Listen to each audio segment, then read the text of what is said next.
अस्सलाम वालेकुम everyone, welcome back to my channel. आज से हम स्टार्ट कर रहे हैं क्लास मैट्रिक की न्यू केमिस्ट्री बुक। इसके लेक्चर्स चैनल पर अपलोड होंगे और हम कोशिश करेंगे कि हम इस बुक को कंप्लीट कवर कर सकें। फर्स्ट चैप्टर से हम स्टार्ट कर रहे हैं। पहला चैप्टर है हमारे पास केमिकल इक्विलिब्रियम। तो सबसे पहले इन वर्ड्स को समझते हैं। इक्विलिब्रियम का क्या मतलब है? इक्विलिब्रियम का मतलब है एक बैलेंस स्टेट। जब भी हमारे पास कोई चीज़ एक बैलेंस हालत में होगी, हम क्या कहेंगे कि ये किसमें है? इक्विलिब्रियम में। ऐसी स्टेट जिसमें कोई चेंज ना आ रहा हो। एग्जाम्पल है, हमारे पास एक फिज़िकल बैलेंस है, ठीक है। ये इसकी लेफ़्ट साइड है, ये इसकी राइट साइड है। अगर हमने यहाँ पर 10 मिलीग्राम का वेट रखा और यहाँ पर 5 मिलीग्राम, अभी क्या होगा? इसकी जो लेफ़्ट साइड है ये डाउनवर्ड जाएगी और 5 मिलीग्राम वाली राइट साइड वाली अपवर्ड मूव कर जाएगी। अभी यहाँ पे बैलेंस नहीं है। लेकिन जब हम इस 5 मिलीग्राम को 10 मिलीग्राम कर देंगे तो फिर क्या होगा कि लेफ़्ट साइड हमारे पास इक्वल हो जाएगी राइट साइड के, और यहाँ पे कोई भी साइड ना ही डाउनवर्ड जाएगी और ना ही अपवर्ड, बल्कि ये किस हालत में होगी? एक बैलेंस हालत में। इस स्टेट को हम क्या कहेंगे? इक्विलिब्रियम। कि अब हमारे पास जो फिज़िकल बैलेंस है वो किस में है? इक्विलिब्रियम में।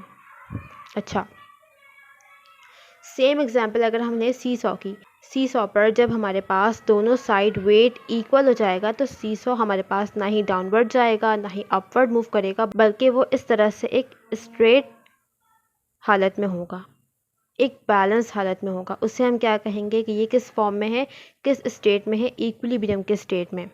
अब केमिकल इक्विलिब्रियम का क्या मतलब है? ऐसी बैलेंस स्टेट जो हमारे पास ड्यूरिंग केमिकल रिएक्शन डेवलप हो। ऐसी बैलेंस स्टेट जो हमें कब मिलेगी? During chemical reaction. ये चैप्टर हमारे पास पूरा केमिकल इक्विलिब्रियम के बारे में है, तो इसका कॉन्सेप्ट जब हम आगे चैप्टर पढ़ेंगे तो और मज़ीद क्लियर होगा। अच्छा, अभी हमने बात की कि केमिकल रिएक्शन में जो बैलेंस स्टेट होगी वो क्या होगी? Chemical equilibrium. तो अब हम केमिकल रिएक्शन को पहले डिस्कस करते हैं, देन उसकी टाइप्स। तो केमिकल रिएक्शन क्या होता है? वन और more substance convert into one और मोर डिफरेंट सब्सटेंस। के जब हमारे पास एक या एक से ज़्यादा सब्सटेंस कन्वर्ट हो जाए एक या एक से ज़्यादा डिफरेंट सब्सटेंस में। फॉर एग्जांपल हमारे पास क्या है? H2 हाइड्रोजन और O2 ऑक्सीजन। ये हमारे पास दो डिफरेंट सब्सटेंस हैं। अब ये कन्वर्ट हो गया एक न्यू सब्सटेंस में, वाटर। तो ऐसे प्रोसेस को हम क्या कहते हैं? Chemical reaction. तो केमिकल रिएक्शन क्या है? ऐसा प्रोसेस जिसमें एक या एक से ज़्यादा सब्सटेंस कन्वर्ट हो जाए, चेंज हो जाए एक न्यू सब्सटेंस में, एक नया सब्सटेंस बना ले जिसकी प्रॉपर्टी कम्प्लीटली डिफरेंट होगी इन दो सब्सटेंसेस से। अच्छा, अब जो सब्सटेंस हमारे पास लेफ़्ट हैंड साइड पर होता है उससे हम क्या कहते हैं? रिएक्टेंट। और जो सब्सटेंस हमारे पास राइट हैंड साइड पे होगा उसे हम क्या कहेंगे? प्रोडक्ट। सेकेंड एग्जाम्पल है हमारे पास CaCO3 कैल्शियम कार्बोनेट। ये कन्वर्ट हो रहा है और क्या बना रहा है? कैल्शियम ऑक्साइड और कार्बन डाइऑक्साइड। तो हमारे पास जो सब्सटेंस लेफ़्ट हैंड साइड पे है ये क्या है? रिएक्टेंट, और ये दोनों क्या हैं? प्रोडक्ट्स। इसी तरह से हमारे पास थर्ड एग्जाम्पल है AgNO3 react with sodium chloride. ये दोनों हमारे पास क्या है? रिएक्टेंट्स, जो हमारे पास लेफ़्ट हैंड साइड पर है। और जो हमारे पास राइट हैंड साइड पर है that is silver chloride AgCl और NaNO3 सोडियम नाइट्रेट। NO3 का जो ग्रुप होता है उसे हम क्या कहते हैं? नाइट्रेट, और Na सोडियम। तो ये दोनों हमारे पास क्या होंगे? प्रोडक्ट्स। केमिकल रिएक्शन होता कैसे है? इसमें हमारे पास तीन पॉसिबिलिटीज़ हैं। या तो रिएक्टेंट ब्रेक डाउन हो जाएगा और दो या दो से ज़्यादा सब्सटेंस बना लेगा, जैसा कि हम इस रिएक्शन में देख सकते हैं। हमारे पास एक रिएक्टेंट है कैल्शियम कार्बोनेट, ये ब्रेक डाउन हो गया कैल्शियम ऑक्साइड और कार्बन डाइऑक्साइड में।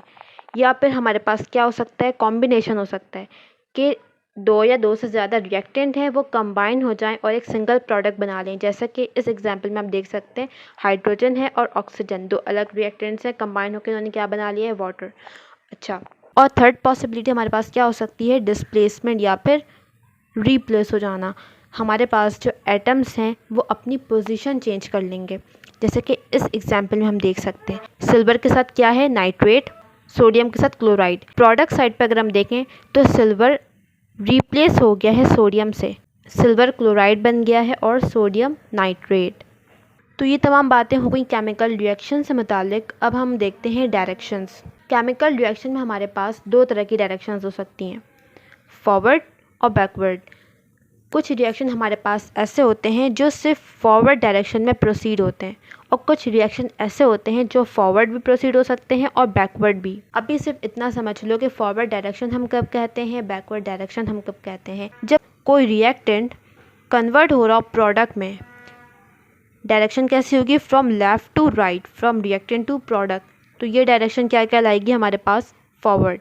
जब हमारे पास प्रोडक्ट कन्वर्ट हो रहा हो रिएक्टेंट में, मतलब फ्रॉम राइट टू लेफ़्ट, ये डायरेक्शन क्या होगी, बैकवर्ड डायरेक्शन। अगर कुछ स्टूडेंट्स अभी ये सोच रहे हैं कि ऐसा कैसे हो सकता है कि प्रोडक्ट कन्वर्ट हो जाए रिएक्टेंट में, तो ये बातें हम इस चैप्टर में डिस्कस करेंगे, और ये चैप्टर है ही about this type of reaction.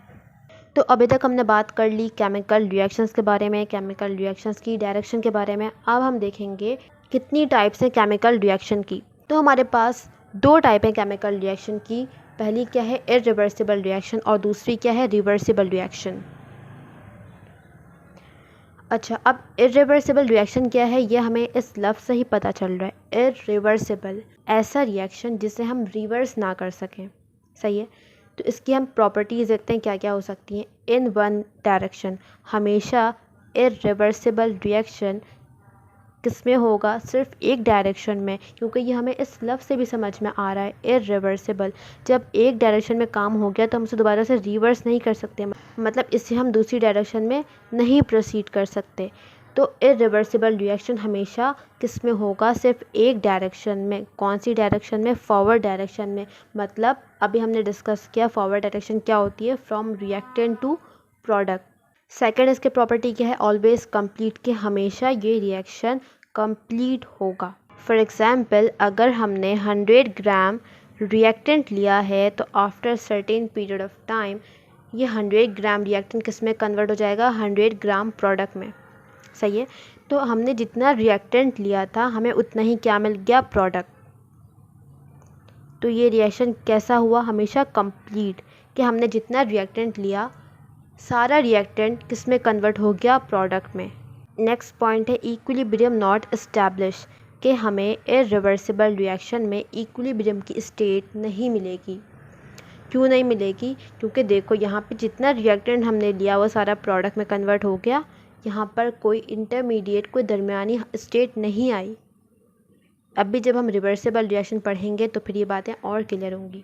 अच्छा, लास्ट पॉइंट क्या है, show by single headed arrow. Irreversible reaction की हमने डायरेक्शन शो करनी है, तो हम कैसे शो करेंगे, सिंगल हेडेड एरो से। It means this is single headed arrow, जिसके एक साइड पे हेड हो। ये हमें क्या बता रहा है कि ये रिएक्शन कौन सा है, इरिवर्सिबल रिएक्शन। अच्छा, इसकी अगर मैं एग्जांपल की बात करें तो हमारे पास की एग्जांपल में आता है कंबस्शन रिएक्शन। इट मीन्स किसी भी कंपाउंड को अगर हम ऑक्सीजन की प्रेजेंस में बर्न कर दें तो वो रिएक्शन क्या कहलाता है, कंबस्शन रिएक्शन। अगर किसी कंपाउंड को हम जला दें ऑक्सीजन के प्रेजेंस में, तो क्या उस रिएक्शन को हम दोबारा से रिवर्स कर सकते हैं।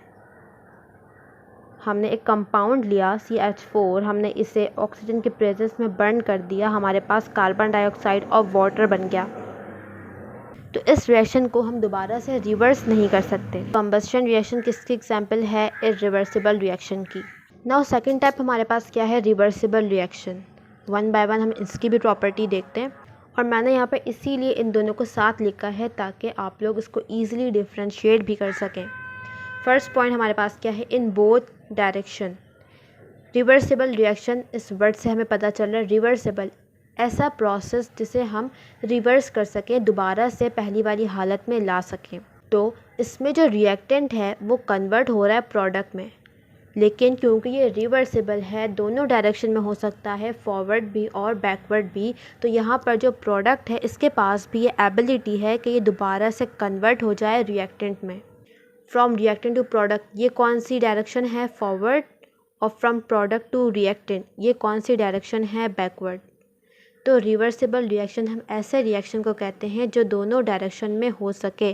फ्रॉम रिएक्टेंट टू प्रोडक्ट, यहाँ पर रिएक्टेंट प्रोडक्ट भी बना सकता है और प्रोडक्ट के पास भी ये एबिलिटी है कि वो कन्वर्ट हो सके किस में, रिएक्टेंट में। सेकंड पॉइंट क्या है, नेवर कंप्लीट। ये रिएक्शन कभी भी कंप्लीट नहीं होगा। ऐसा नहीं होगा कि हमने 100 ग्राम रिएक्टेंट लिया और ये सारा 100 ग्राम रिएक्टेंट कन्वर्ट हो गया प्रोडक्ट में। ऐसा नहीं होगा। ऐसा क्यों नहीं होगा? क्योंकि यहाँ पे प्रोडक्ट के पास भी ये एबिलिटी है कि वो किस में कन्वर्ट हो सकता है, रिएक्टेंट में। तो रिवर्सिबल रिएक्शन कभी भी कंप्लीट नहीं होगा क्योंकि ये दोनों डायरेक्शन में हो सकता है। प्रोडक्ट भी दोबारा से रिएक्टेंट बना सकता है। अभी हम वन बाय वन इन तमाम पॉइंट को एग्जाम्पल के साथ डिस्कस करेंगे। नेक्स्ट पॉइंट है इक्विलिब्रियम इस्टेब्लिश। रिवर्सिबल रिएक्शन में हमारे पास इक्विलिब्रियम इस्टेब्लिश होगा। क्यों होगा? क्योंकि ये दोनों डायरेक्शन में हो सकता है। यहाँ पे एक स्टेट ऐसी आएगी जब रिएक्टेंट और प्रोडक्ट की कंसंट्रेशन कांस्टेंट हो जाएगी, सही है, और वहाँ पे क्या क्रिएट हो जाएगा, इक्विलिब्रियम। अभी इसे हम एग्जाम्पल से भी समझेंगे, तो डोंट वरी। इस रिएक्शन को हम शो करते हैं डबल हेडेड एरो से। ऐसा एरो जिसके दोनों साइड पे हेड हो। ये एरो में क्या बता रहा है कि इसकी डायरेक्शन फॉरवर्ड भी है और बैकवर्ड भी, या फिर हम इसे इस तरह से भी शो करते हैं। अच्छा, ये बात भी सुन लो कि इस चैप्टर में हमने सिर्फ रिवर्सिबल रिएक्शन को ही डिस्कस करना है, इरिवर्सिबल को हमने डिस्कस नहीं करना। क्यों? क्योंकि ये चैप्टर किस बारे में है, इक्विलिब्रियम के बारे में, और इक्विलिब्रियम किस में इस्टेब्लिश हो रहा है, सिर्फ और सिर्फ रिवर्सिबल रिएक्शन में। तो अभी तक हमने क्या डिस्कस किया कि केमिकल रिएक्शन के हमारे पास कितनी टाइप्स हैं, दो, एक रिवर्सिबल रिएक्शन और दूसरी क्या है, इरिवर्सिबल रिएक्शन। इस चैप्टर में हमने सिर्फ रिवर्सिबल रिएक्शन को डिस्कस करना है, इरिवर्सिबल को डिस्कस नहीं करना। अच्छा, अब हमने ये 4 पॉइंट्स पढ़े रिवर्सिबल रिएक्शन के, कि रिवर्सिबल रिएक्शन हमेशा दोनों डायरेक्शन में होगा। हमने 2 डायरेक्शन देखी, एक फॉरवर्ड और एक बैकवर्ड। एग्जाम्पल लेते हैं, हमारे पास H2 है प्लस I2 क्या होता है, आयोडीन। ये मिलके क्या बना रहा है, HI। ये डायरेक्शन कौन सी होगी, फॉरवर्ड डायरेक्शन, और ये वाली डायरेक्शन क्या होगी, backward. From reactant to product forward direction, from product to reactant backward direction. Reversible reaction दोनों डायरेक्शन में होगा। इट मीन्स इसमें रिएक्टेंट से प्रोडक्ट भी बनेगा और प्रोडक्ट से रिएक्टेंट भी बनेगा। अच्छा, अब एक वर्ड आता है rate. Rate of forward direction, rate of backward direction, सही है। रेट का मतलब समझ लो स्पीड। रेट क्या है, speed. Rate of forward direction, it means forward direction की स्पीड, किस स्पीड से फॉरवर्ड डायरेक्शन हो रहा है। रेट ऑफ बैकवर्ड डायरेक्शन, इसका मतलब है किस स्पीड से प्रोडक्ट ब्रेक डाउन हो रहा है और रिएक्टेंट बना रहा है। ये रेट वाली बात समझ में आ गई। रेट का मतलब क्या है, speed. Rate of forward direction हम जब भी कहेंगे इसका मतलब है किस स्पीड से फॉरवर्ड डायरेक्शन हो रहा है, किस स्पीड से रिएक्टेंट रिएक्ट होकर प्रोडक्ट बना रहा है।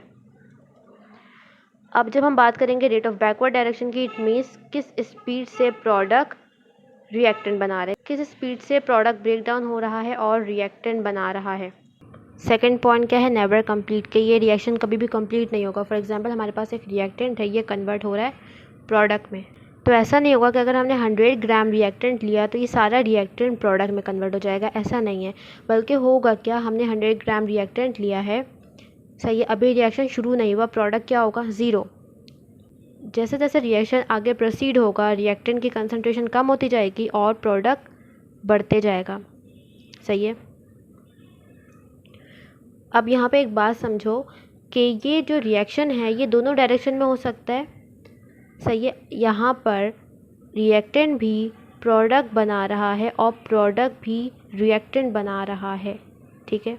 लेकिन शुरू में जब हमने रिएक्टेंट लिया तो रिएक्टेंट बहुत ज़्यादा है, तो स्पीड किसकी ज़्यादा होगी, रेट किसका ज़्यादा होगा, फॉरवर्ड का या बैकवर्ड का, फॉरवर्ड का, क्योंकि हमारे पास रिएक्टेंट अभी ज़्यादा है, सही है। प्रोडक्ट तो 0 है, प्रोडक्ट है ही नहीं, बिल्कुल इनिशियल स्टेज की बात हो रही है। किस डायरेक्शन में रिएक्शन ज़्यादा होगा, फॉरवर्ड डायरेक्शन, सही है। अब हमारे पास प्रोडक्ट बनना शुरू हुआ है, तो ये प्रोडक्ट भी ब्रेक डाउन हो रहा है रिएक्टेंट में, सही है। लेकिन हमारे पास अभी भी रिएक्टेंट ज़्यादा है, तो कंपैरेटिवली किस डायरेक्शन में रिएक्शन ज़्यादा होगा, अभी फॉरवर्ड या बैकवर्ड? फॉरवर्ड। सही है। अच्छा, अब एक पॉइंट ऐसा आएगा, सही है, जब हमारे पास रिएक्टेंट और प्रोडक्ट की कंसंट्रेशन कांस्टेंट हो जाएगी। ये कब होगा? जब जिस स्पीड से ये वाला रिएक्शन हो रहा है सेम उसी स्पीड से ये रिएक्शन हो। मतलब जिस स्पीड से फॉरवर्ड रिएक्शन हो रहा है उसी स्पीड से अगर बैकवर्ड रिएक्शन होना शुरू हो जाए तो हमारे पास जो रिएक्टेंट और प्रोडक्ट की कंसंट्रेशन है ये कांस्टेंट हो जाएगी। मतलब अब इनकी कंसंट्रेशन में कोई चेंज नहीं आएगा, और इसी स्टेज को हम क्या कहते हैं? इक्विलिब्रियम। इक्विलिब्रियम को हम कैसे डिफाइन कर सकते हैं? कि वो स्टेट जहाँ पर रिएक्टेंट और प्रोडक्ट की कंसंट्रेशन कांस्टेंट हो जाए, रिएक्टेंट और प्रोडक्ट कांस्टेंट हो जाए। सही है।